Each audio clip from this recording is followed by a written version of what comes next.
সফল ইসলামী শিক্ষার বৈশিষ্ট্য হলো শিক্ষার সাথে দীক্ষা, আদর্শ হলো নবীর সুন্নতের সাথে জামাতে সাহাবা, উদ্দেশ্য হলো মানব জাতিকে জাহান্নাম থেকে বাঁচার পথ প্রদর্শন। এবার আমি জিজ্ঞেস করব, সফল ইসলামী শিক্ষার বৈশিষ্ট্যটা কি? আদর্শ সুন্নতের রাসূল এবং জামাতে সফল ইসলামী শিক্ষার উদ্দেশ্য ইনকারে কওম গোটা মানব জাতিকে জাহান্নাম থেকে বাঁচার পথ। এই তিনটা গুণ যে ইসলামী শিক্ষার মধ্যে পাওয়া যাবে, সেই ইসলামী শিক্ষা সফল ইসলামী শিক্ষা। তিন গুণের কোন একটি গুণ যদি কোন ইসলামী শিক্ষার মধ্যে পাওয়া না যায়, তাহলে সেই ইসলামী শিক্ষা বিফল হতে। এবার আমি যেই কথাটি আপনাদের সামনে তুলে ধরতে চাচ্ছি সেটা হলো ঘটনাক্রমে কওমি উলামাদের দারুল উলুম দেওবন্দের মাধ্যমে যে শিক্ষা ব্যবস্থা উপমহাদেশে চালু হয়েছে, সেই শিক্ষা ব্যবস্থাকে কওমি শিক্ষা ব্যবস্থা বলা হয়। দারুল উলুম দেওবন্দের মাধ্যমে যে ইসলামী শিক্ষা ব্যবস্থা উপমহাদেশে চালু হয়েছে, এটাকে কওমি শিক্ষা ব্যবস্থা বলা হয়। এই শিক্ষা ব্যবস্থার মধ্যে বর্তমান দুনিয়াতে সফল ইসলামী শিক্ষার তিন গুণ সন্তোষজনকভাবে পাওয়া যায়। কওমি শিক্ষা ব্যবস্থার মধ্যে ইসলামী শিক্ষা সফল হওয়ার তিন গুণ মোটামুটি পাওয়া যায় না, সন্তোষজনকভাবে। সন্তোষজনক আপনারা পরীক্ষা করতে চাইলে আমি পরীক্ষা করার পদ্ধতি বলে দিচ্ছি। কওমি মাদ্রাসায় যে সমস্ত ছেলে ছাত্ররা লেখাপড়া করে, এদের আমল আখলাকটাও দেখবেন। আর যারা কওমি মাদ্রাসার বহির্ভূত কোন প্রতিষ্ঠানে ইসলামী শিক্ষা গ্রহণ করে, তাদের আমল আখলাকটাও পরিষ্কার ভাবে আপনার দৃষ্টিতে ধরা পড়বে যে মাদ্রাসা শিক্ষার বৈশিষ্ট্য কওমি মাদ্রাসার মধ্যে সন্তোষজনক ভাবে বিদ্যমান।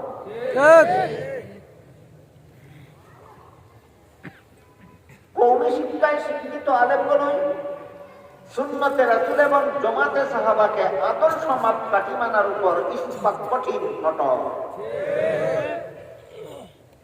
কওমি শিক্ষিত আলেমদের ব্যাপারে এই ব্যাপারে নিশ্চয়তা দেওয়া যায় যে এই সুন্নতে রাসূলকে আদর্শ মাপকাঠি মানেন, জামাতে সাহাবাকে আদর্শ মাপকাঠি মানেন। আর সন্তোষজনক ভাবে কওমি শিক্ষিত আলেমগণের জীবনের পেশা পাওয়া যায়। জীবনের যত দিনই কাজ করেন, যত ধর্মীয় সেবা করেন, সবটার একমাত্র উদ্দেশ্য জনগণকে জাহান্নাম থেকে বাঁচাও। কওমি উলামা পরিষদ আজকের এই সম্মেলনের আয়োজন কেন করলো? জনগণকে জাহান্নাম থেকে বাঁচার পথ দেখাবো। কওমি উলামা পরিষদ আজকের এই সম্মেলন এই ঘটনাক্রমে করে ফেলল না নিয়মিত ভাবে করে? নিয়মিত ভাবে কওমি উলামা পরিষদ এইরকম আয়োজন কেন করে? এটা তার তৃতীয় গুণের বহিঃপ্রকাশ। এটা তার শিক্ষা যে সফল ইসলামী শিক্ষা, এর বাস্তব প্রমাণ। এরা জীবন ভর সর্বস্তরের মানুষকে জাহান্নাম থেকে বাঁচার পথ প্রদর্শন করাকে নিজের জীবনের পেশা হিসাবে অবলম্বন।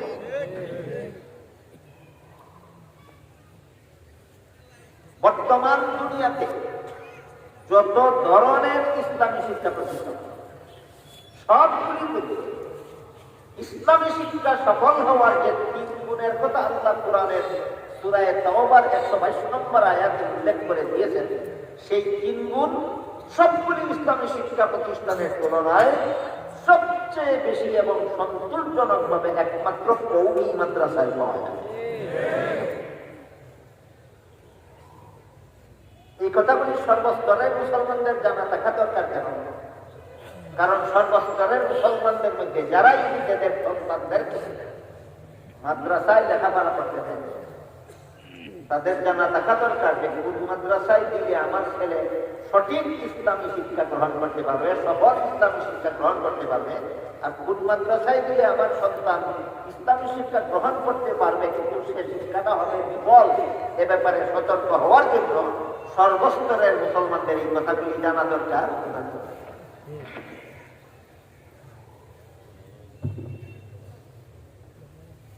বর্তমান দুনিয়াতে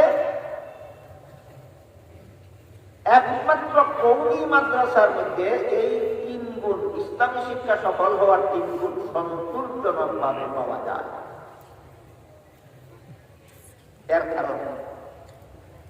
এর কারণ কি? এই প্রশ্নের জবাবে যদি আমি এক কথায় কারণটা বলি, তাহলে আপনাদের মনে বিরাট প্রশ্ন জাগবে।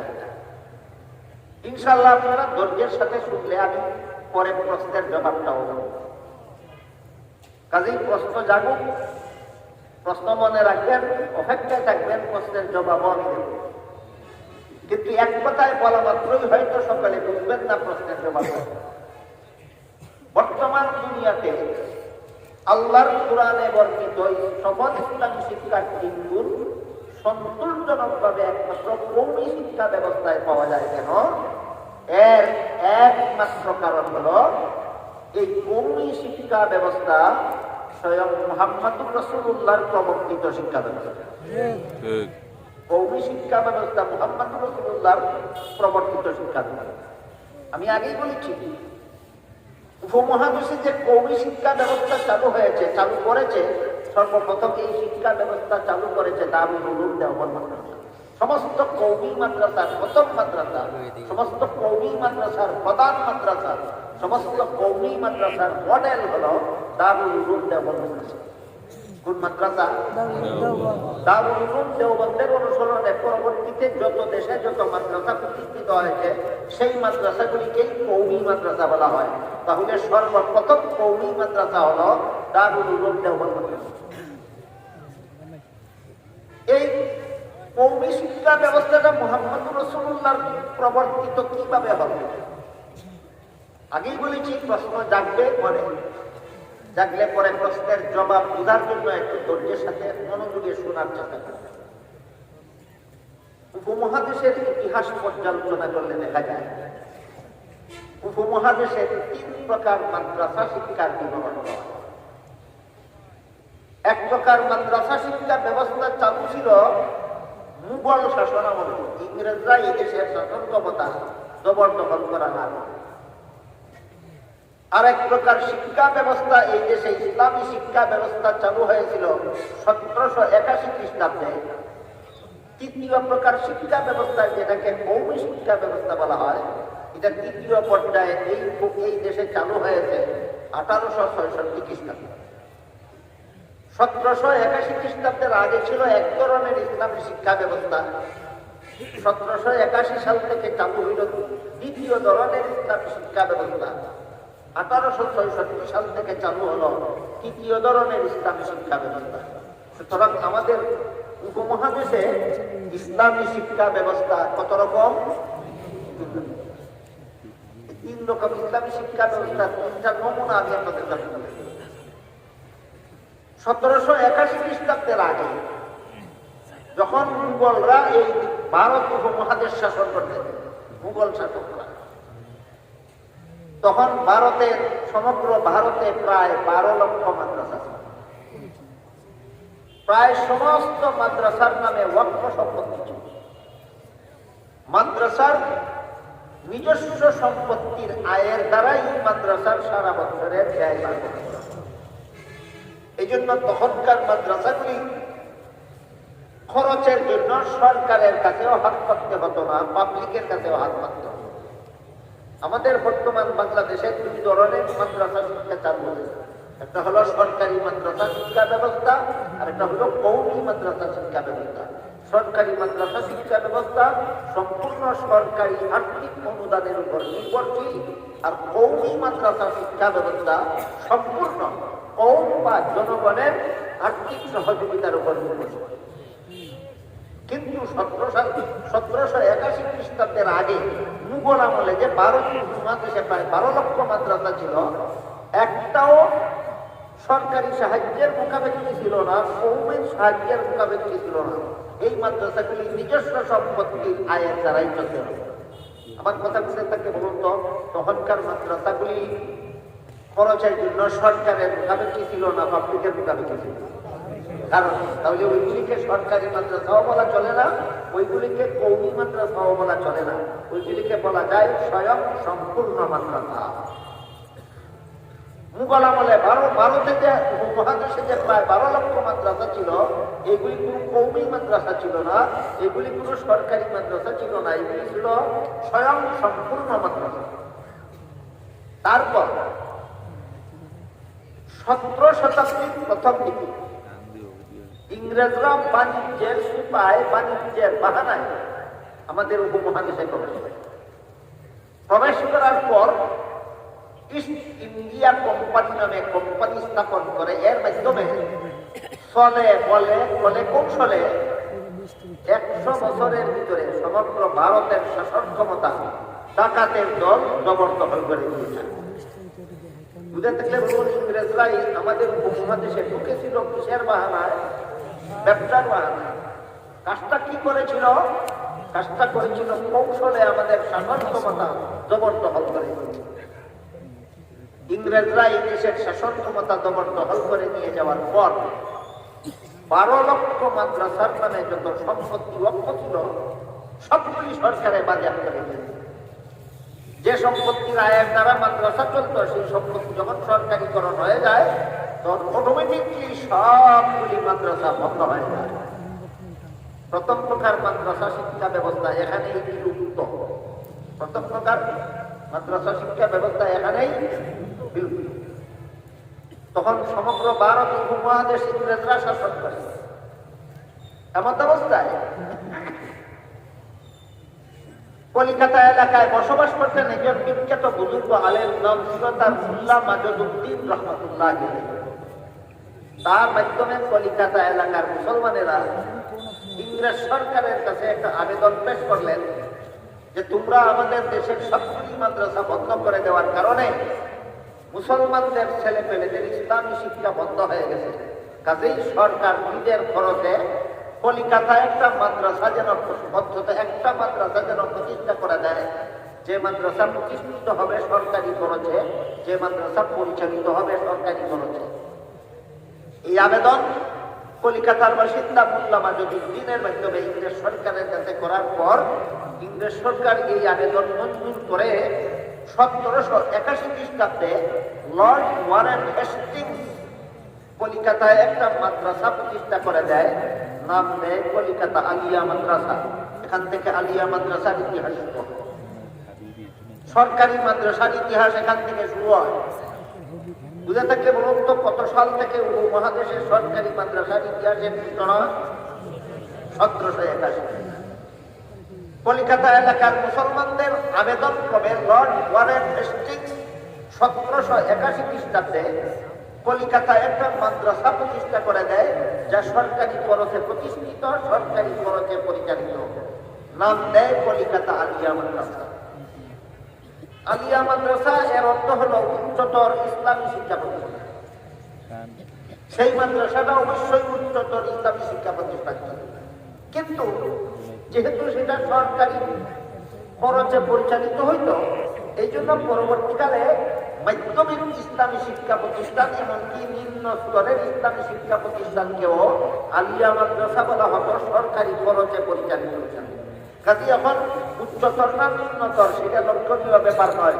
এখন শুধু সরকারি খরচে যেই মাদ্রাসা চলে এটাকেই আলিয়া মাদ্রাসা বলা হয়, আর পাবলিকের খরচে যেই মাদ্রাসা চলে এটাকেই কৌমি মাদ্রাসা বলা হয়।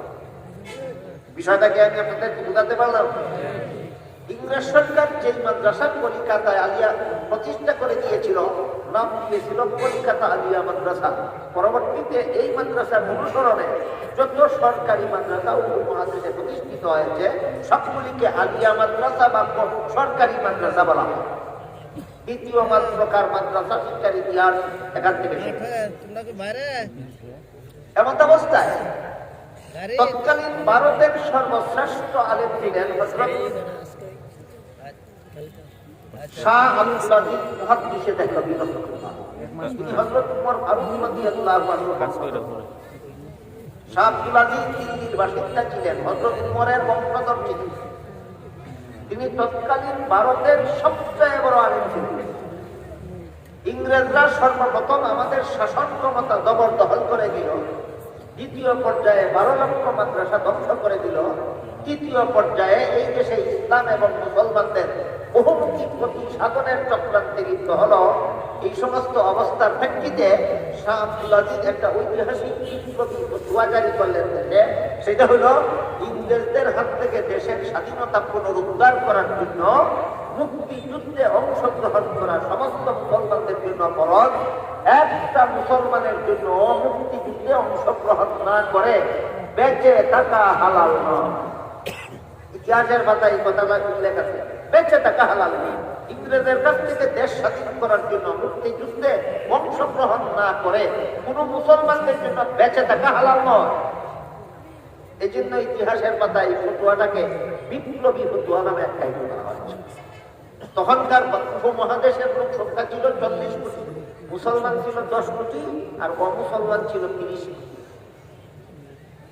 শাহ আব্দুল আজিজের এই ফতোয়া বিপ্লবী ফতোয়া চালুকালে সমস্ত উপমহাদেশের লোক সংখ্যা ছিল 40 কোটি, মুসলমানের সংখ্যা ছিল 10 কোটি, অমুসলমানের সংখ্যা ছিল 30 কোটি। এই ফতোয়ার ভিত্তিতে 10 কোটি মুসলমান একসাথে ইংরেজের বিরুদ্ধে মুক্তিযুদ্ধে ঝাঁপিয়ে পড়ে। এই হলো আমাদের মুক্তিযুদ্ধের ইতিহাসের ফাউন্ডেশন। উপমহাদেশের মুক্তিযুদ্ধের ইতিহাসের ফাউন্ডেশন এখান থেকে শুরু। শাহ আব্দুল আজিজের ফতোয়ার কারণে মুক্তিযুদ্ধ হয়। মুক্তিযুদ্ধ চালু হওয়ার কারণে পরবর্তীতে দেশের ধর্ম বর্ণ নির্বিশেষে সবাই মুক্তিযুদ্ধে অংশগ্রহণ করে। এই মুক্তিযুদ্ধের কারণে ভারত স্বাধীন হয়, এই মুক্তিযুদ্ধের কারণে পাকিস্তান স্বাধীন হয়, এই মুক্তিযুদ্ধের কারণে বাংলাদেশ স্বাধীন হয়। সুতরাং বাংলাদেশের স্বাধীনতার ফাউন্ডেশন পাকিস্তানের স্বাধীনতা, পাকিস্তানের স্বাধীনতার ফাউন্ডেশন উপমহাদেশের স্বাধীনতা, উপমহাদেশের স্বাধীনতার ফাউন্ডেশন মুক্তিযুদ্ধ, আর মুক্তিযুদ্ধের ফাউন্ডেশন ফতোয়া। মুক্তিযুদ্ধের ফাউন্ডেশন ফতোয়া। কাজেই যারা ফতোয়া বিরোধী তারা মুক্তিযুদ্ধের চেতনা বিরোধী। ইতিহাস যারা জানে না এরা অনেক সময় করে কিতাবাবাজি গলাবাজি করে। ফতোয়ার কথা যারা বলেন এদেরকে বলে মুক্তিযুদ্ধের চেতনা বিরোধী। পুরান দিন জানো তুমি মুক্তিযুদ্ধ কাকে বলে আর মুক্তিযুদ্ধের চেতনা কাকে বলে? ফতোয়া বিরোধীরাই মুক্তিযুদ্ধের চেতনা বিরোধী, ফতোয়া সাপেক্ষরাই মুক্তিযুদ্ধের চেতনা সাপেক্ষ। এই উপমহাদেশবাসী এই কথা, ঐতিহাসিক কথা কোনোদিন ভুলে গেলে আরম্ভ হইল যুদ্ধ। 10 কোটি মুসলমানের 10 কোটি একসাথে মুক্তিযুদ্ধে শরীর। পরবর্তীতে অন্যান্য ধর্মাবলম্বীরা মুক্তিযুদ্ধে অংশগ্রহণ করে সম্মিলিতভাবে ঐক্যবদ্ধভাবে ইংরেজের বিরুদ্ধে মুক্তিযুদ্ধ। এই যুদ্ধের মধ্যে কলকাতা আলিয়া মাদ্রাসার ছাত্র শিক্ষকরাও অংশগ্রহণ। ইংরেজ সরকার যখন দেখল যে আমাদের খরচে প্রতিষ্ঠিত, সরকারের খরচে প্রতিষ্ঠিত, যে সরকারের খরচে পরিচালিত কলকাতা আলিয়া মাদ্রাসা, এই সরকারের বিরুদ্ধে যুদ্ধ করে এই মাদ্রাসার ছাত্র শিক্ষকরা, এজন্য সরকার খেপে গেল নিজের প্রতিষ্ঠিত আলিয়া মাদ্রাসার বিরুদ্ধে। আলিয়া মাদ্রাসাকে, কলিকাতা আলিয়া মাদ্রাসাকে 12টা বাজাবার জন্য বহুমুখী চক্রান্ত শুরু করে দিল। যে সরকারের কলিকাতা আলিয়া মাদ্রাসা প্রতিষ্ঠা করে দিল, এই সরকার আলিয়া মাদ্রাসাকে ধ্বংস করার জন্য চক্রান্ত শুরু করে। ইংরেজ সরকার কলিকাতা আলিয়া মাদ্রাসাকে ধ্বংস করার জন্য যত চক্রান্ত করেছিল, এর মধ্যে আমি 1-2টা উদাহরণ দিচ্ছি আপনাদের কাছে। এক পর্যায়ে কলিকাতা আলিয়া মাদ্রাসার পাঠ্য তালিকায় হাদিসের মেশকাত শরীফ এবং তাফসীরের বাইদাবি শরীফ উল্লেখ অন্তর্ভুক্ত ছিল। কিন্তু আলিয়া মাদ্রাসার ছাত্র শিক্ষকরা যখন সরকারের বিরুদ্ধে মুক্তিযুদ্ধে ঝাঁপিয়ে পড়ে, তখন সরকার আলিয়া মাদ্রাসার সিলেবাস থেকে হাদিসের কিতাব এবং তাফসীরের কিতাব বাদ দিয়ে দিল। কারণ স্বাধীনতা যুদ্ধ, মুক্তিযুদ্ধ, জালিমের বিরুদ্ধে যাহা মুসলমানেরা শিখতে পারে কোরআন এবং হাদিস শিক্ষার কারণে, এই কারণে কলিকাতা আলিয়া মাদ্রাসা থেকে কোরআন হাদিস শিক্ষা বাদ দিয়ে দিল। 2 নম্বর, সরকারিভাবে আইন পাস করে দিল। যারা আরবি ভাষার মাধ্যমে লেখাপড়া করবে, যারা উর্দু ভাষার মাধ্যমে, ফার্সি ভাষার মাধ্যমে লেখাপড়া করবে, যারা বাংলা ভাষার মাধ্যমে লেখাপড়া করবে, এদেরকে সরকার শিক্ষিত বলে গণ্য করবে না। একমাত্র ইংরেজি ভাষার মাধ্যমে যারা লেখাপড়া করবে তাদেরকেই সরকার শিক্ষিত বলে গণ্য করবে। এই আইন পাস করার মাধ্যমে কলিকাতা আলিয়া মাদ্রাসা পড়ুয়া আলেমদেরকে অশিক্ষিত সাব্যস্ত করবে। 2 নম্বর ব্যবস্থা। 3 নম্বর ব্যবস্থা, কলিকাতা আলিয়া মাদ্রাসার প্রথম প্রিন্সিপাল খ্রিস্টান। দ্বিতীয় প্রিন্সিপাল খ্রিস্টান, তৃতীয় প্রিন্সিপাল খ্রিস্টান, চতুর্থ প্রিন্সিপাল খ্রিস্টান, পঞ্চম প্রিন্সিপাল খ্রিস্টান, এইভাবে ধারাবাহিকভাবে 1026 জন প্রিন্সিপাল নিযুক্ত করল খ্রিস্টান। বলেন কলিকাতা আলিয়া মাদ্রাসা খ্রিস্ট ধর্ম শিক্ষা প্রতিষ্ঠান না ইসলাম ধর্ম শিক্ষা প্রতিষ্ঠান? যে ইসলাম ধর্ম শিক্ষা প্রতিষ্ঠান মাদ্রাসার 26 জন প্রিন্সিপাল পর্যায়ক্রমে খ্রিস্টান নিযুক্ত করা যায়, এই ইসলামী শিক্ষা প্রতিষ্ঠানের ইসলামী শিক্ষা 12টা বাজার আর কত বাকি থাকে? আর কিচ্ছু থাকে। এইভাবে কলিকাতা আলিয়া মাদ্রাসাকে যখন যে সরকার প্রতিষ্ঠা করে দিয়েছিল, সেই সরকার ওই পক্ষ বানিয়ে দিল, তখন ইংরেজ সরকারের বিরুদ্ধে যত এলাকায় মুসলমান সেনাবাহিনীর যুদ্ধ হয়েছিল, এর মধ্যে একটা ইতিহাস বিখ্যাত স্থানের নাম আছে শামলী। সেই শামলীর যুদ্ধে মুসলমান সেনাবাহিনীর প্রধান সেনাপতি ছিলেন আল্লামা কাসিম নানতবী রহমাতুল্লাহ। আল্লামা কাসিম নানতবী রহমাতুল্লাহ আলাইহি দেখলেন প্রথম প্রকারের মাদ্রাসা শিক্ষা ব্যবস্থা তো আগে বিলুপ্ত হয়ে গেছে। দ্বিতীয় প্রকার মাদ্রাসা শিক্ষা ব্যবস্থা যে সরকারে চালু করে দিয়েছিল, সেই সরকার ওই বিলুপ্ত করে দেওয়ার পথে। এমত অবস্থায় কাসিম নানতবী চিন্তা করলেন যে আর সরকারি সাহায্যে মাদ্রাসা নয়, এবার কওম বা জনগণের সাহায্যে পরিচালিত মাদ্রাসা শিক্ষার ব্যবস্থা করতে হবে। আল্লামা কাসিম নানতবী পরিকল্পনা গ্রহণ করলেন সরকারি সাহায্য মুক্ত, কওম অর্থ জনগণ, জনগণের সাহায্যে পরিচালিত নতুন ধরনের মাদ্রাসা শিক্ষা ব্যবস্থা চালু করলেন। আল্লামা কাসিম নানতবী রহমাতুল্লাহি আলাইহি কয়েকজন অনুষঙ্গী নিয়ে এই পরিকল্পনা গ্রহণ করেছেন। অনুষঙ্গীদের মধ্যে একজনের নাম ছিল মৌলানা রফিউদ্দিন রহমাতুল্লাহ।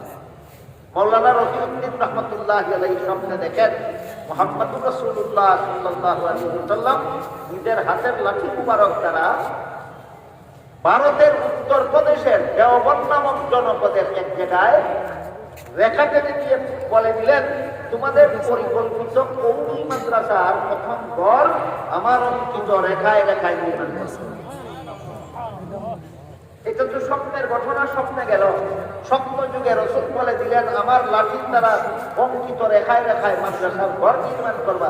কিন্তু ঘুম বাংলার পরে বাস্তবেও জমিনে স্বপ্নে দেখা রাসূলের লাঠি মুবারকের দাগ বিদ্যমান পাওয়া গেল। সেই দাগে দাগেই সর্বপ্রথম কওমি মাদ্রাসা দারুল উলুম দেওবন্দ মাদ্রাসার ঘর নির্মাণ করা। এবার আমি আপনাদেরকে জিজ্ঞাসা করতে চাই, উপমহাদেশের সমস্ত কওমি মাদ্রাসার প্রথম মাদ্রাসা কোনটা? এই মাদ্রাসার বাহ্যিক প্রতিষ্ঠাতা কাসিম নানতবী হইলেও আধ্যাত্মিক প্রতিষ্ঠাতা ছিলেন স্বয়ং মুহাম্মদুর রাসূলুল্লাহ সাল্লাল্লাহু আলাইহি ওয়াসাল্লাম। সুতরাং যে মাদ্রাসার প্রতিষ্ঠাতা মুহাম্মদুর রাসূলুল্লাহ সাল্লাল্লাহু আলাইহি ওয়াসাল্লাম, এই মাদ্রাসা সফল হওয়ার 3 গুণ না থেকে পারে না। কওমি মাদ্রাসার ছাত্ররা এলিম মতো আমল করে কেন? রাসূলের লাঠির দাগের বরকতে। কওমি শিক্ষিত আলেমগণ সুন্নতে রাসূল এবং জামাতে সাহাবাকে আদর্শ মাপকাঠি মানেন কেন? রাসূলের লাঠি মুবারকের দাগের বরকত। কওমি আলেমগণ জনগণকে জাহান্নাম থেকে বাঁচাবার পথ প্রদর্শনের সাধনা গ্রহণ করেন কেন? মুহাম্মদুর রাসূলুল্লাহ লাঠি মুবারকের দাগের বরকত। এই জন্য আমি বলেছিলাম যে বর্তমান দুনিয়াতে যত ধরনের ইসলামী শিক্ষা প্রতিষ্ঠান, সবগুলির তুলনায় একমাত্র কওমি মাদ্রাসায় সন্তোষজনকভাবে মাদ্রাসা শিক্ষা সফল হওয়ার 3 গুণ পাওয়া যায়। কেন? এই কওমি মাদ্রাসা হলো মুহাম্মদুর রাসূলুল্লাহ সাল্লাল্লাহু আলাইহি ওয়াসাল্লামের প্রতিষ্ঠিত মাদ্রাসা। আমি বিষয়টা আপনাদেরকে বুঝাতে পারলাম? সর্বপ্রথম কওমি মাদ্রাসা দারুল উলুম দেওবন্দ মাদ্রাসার বাহ্যিক প্রতিষ্ঠাতা কাসিম নানতবী হলেও আধ্যাত্মিক প্রতিষ্ঠাতা ছিলেন স্বয়ং মুহাম্মদুর রাসূলুল্লাহ সাল্লাল্লাহু আলাইহি ওয়াসাল্লাম। এখানে আবার এই ইতিহাসটা পড়লে কারো কারো মনে প্রশ্ন জাগে যে এই ইতিহাস বাস্তবে কি কোনো ঐতিহাসিক ভিত্তি আছে এই ঘটনা, নাকি এগুলি মুখস্থ করা কোনো ফুটির কথা? না, ফুটির কথা নয়, ঐতিহাসিক ভিত্তি আছে এই ঘটনা। একটা বিখ্যাত ইতিহাস গ্রন্থের নাম তারিখে দারুল উলুম দেওবন্দ, কয়েক হাজার পৃষ্ঠা বিশিষ্ট ইতিহাস গ্রন্থ উর্দু ভাষায় লিখিত। যারা উর্দু ভাষা বুঝেন না তাদের জন্য বলছি, বাংলাদেশ ইসলামিক ফাউন্ডেশনের পক্ষ থেকে এটার বাংলা অনুবাদ গ্রন্থ প্রকাশিত হয়েছে। অনুদিত বাংলা গ্রন্থটার নাম দারুল উলুম দেওবন্দের ইতিহাস। যারা উর্দু বুঝেন না বাংলা ইতিহাসটা পরে দেখবেন, ভূমিকার মধ্যে পরিষ্কার ভাষায় লেখা আছে, কাসিম নানতুবি পরিকল্পনা গ্রহণ করেছিলেন মোহাম্মদ রাসূলুল্লাহ সত্য যুগে লাঠির লেখা উৎপাদনের মাধ্যমে ঘরের ফাউন্ডেশন চিহ্নিত করে দিয়েছিলেন। সুতরাং এই উপমহাদেশের সর্বপ্রথম কওমি মাদ্রাসা দারুল উলুম দেওবন্দ মাদ্রাসার প্রতিষ্ঠাতা স্বয়ং মুহাম্মদুর রাসূলুল্লাহ। আরেকটা প্রশ্ন এই ঘটনা প্রসঙ্গে অনেকের মনে জানে যে দেওবন্দ মাদ্রাসার ফাউন্ডেশনের রেখা কেটে দেওয়ার জন্য যদি মুহাম্মদুর রাসূলুল্লাহ আগমন করতে পারেন, তাহলে আমরা যখন 10 জুলুসে ঈদে মিলাদুন নবী করি তখন আমাদের মুর্শিদে আগমন করতে পারবেন না। প্রশ্নটা বুঝলেন কিনা দেখুন তো। আমরা যখন মিলাদ মাহফিল করি তখন আমাদের মিলাদ মাহফিলে নবী আসতে পারবেন না কেন? অনেকে মনে করে মিলাদ মাহফিলে নবী আসেন, এই জন্য নবীর আগমন উপলক্ষে নবীকে সম্মান করার জন্য দাঁড়ায়। এই দাঁড়ানোটাকে আরবি ভাষায় বলে কিয়াম। দাঁড়ানোটাকে আরবি ভাষায় কি বলে? আমরা যখন বলি কেন দাঁড়াও, বলে নবীকে তাজিম করার জন্য। জিজ্ঞেস করি নবী মদিনায় শুয়ে আছেন, তুমি বাংলাদেশের এখানে তাজিম করলা দাঁড়াই দেখুন নিয়মে, তখন বলে নবী এখানে আগমন করেন। যখন বলি আগমন করেন এর দলিল কি, বলে দলিল তোমাদের দারুল উলুম দেওবন্দ মাদ্রাসার রেখা টেনে দেওয়ার জন্য আগমনের দলিল আমাদের। তোমাদের ওখানে যদি নবী আসতে পারেন, আমাদের এখানে আসতে পারবেন না।